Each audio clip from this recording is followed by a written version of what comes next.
I think, Steph, a lot of people are wondering, listen, we know that in the world of sport, anything can happen. And we knew that the reality, could be that Canada could lose this. Were you shocked, though, as well by the scoreline? Yeah, I think the scoreline is a massive shock to a lot of people. And unfortunately, I actually think that it reflects a lot of the game. It was a pretty uninspired and just felt like a bit of a flat performance by Canada. I think there was moments where, you kind of maybe felt something, but for the most part, it didn't feel like the Canada that we're used to seeing. Yeah, I think this is probably what's the most shocking is whenever we're asked about the identity of this team, it's always defense. Sure, goals might be hard to come by, but you can always rely on that defense being really strong. What did you see, even from a goalkeeper's perspective, that broke down with that? Yeah, I think watching, it's always so much easier saying when you're watching it versus when you're actually in the stadium or you're on the field. But my perspective, I think, from seeing it from this point of view through a television screen is it felt disjointed and it didn't feel like there was a lot of leadership happening. I think, Kadisha looked, I don't know if she's still sick or whatnot, but it didn't look like she was her same self there. And yeah, it just didn't feel like there was that one person who was kind of the leader back there that was really holding everyone accountable and keeping everybody together. It just felt a bit, like I said, disjointed and not really, didn't look like they were playing as a unit. Back-to-back games now where they've given up an early goal. We know against Ireland, that was in the 4th minute. They managed to come back in that one. This against Australia, they give up a goal in the 9th minute. How much does that change the complexion of a game?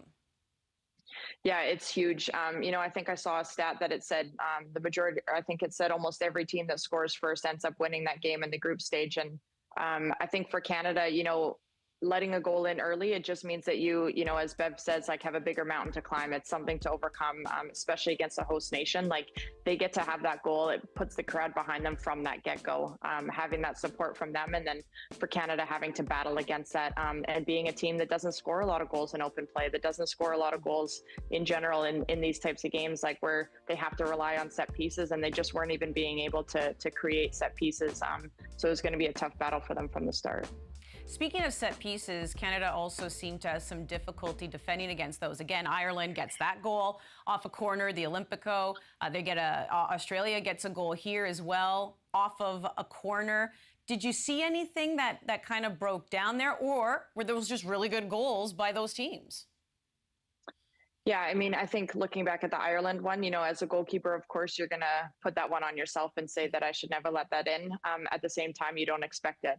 It's one of those things that you don't expect that to get whipped in. So it's a world-class service, and it's a tough one, but I know Kaylin will take that one on the chin. In the Aussie game, it's tough. Like, set pieces are what change games. And I know coming into this, Canada had a real focus on that offensively, where they really wanted to be dominant on offensive set pieces and convert more from that. Unfortunately, other teams are converting against them now, and that's something they're going to go back to the drawing board and look at. But once again, it's a tough one. Like, I think there was some world-class service, and this is what happens when you get to the World Cup, is you're playing against world-class teams that have, get a little bit of momentum, and it takes them a long way. And I just don't think Canada ever found that momentum. Before I let you go, though, Steph, a couple more things I wanted to talk about, because, at the bottom line, we know for a fact this is the last World Cup for Sophie Schmidt. Maybe we'll talk Christine St. Clair in just a moment, but Sophie Schmidt's the one who's been vocal and said, this is my last World Cup. She does get into this game, and that's it for her with 20 goals, 21 assists, 221 international caps. What can you tell us about her legacy and the mark that she leaves behind with this national team?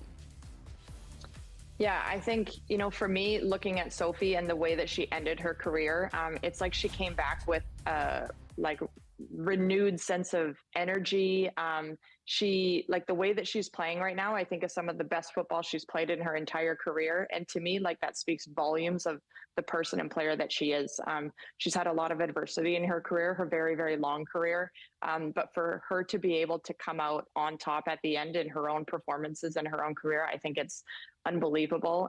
She's been an incredible teammate, someone who's always been there, someone who's always encouraged the young players, I think always been open. She's not the type of player that you come in and you're super intimidated by. She's always had, open arms to new players. And I think just the way that she carries herself within the team. She's extremely professional, and it's just, for me, it was an absolute joy to be able to play alongside her. We started playing together in the youth, and then she took off onto the senior team far before any of us did, when she was just a little baby. And it's been incredible to see, her grow over the course of her career. And I can't wait to be able to be in the stands with her now, cheering together and supporting the team with her by my side.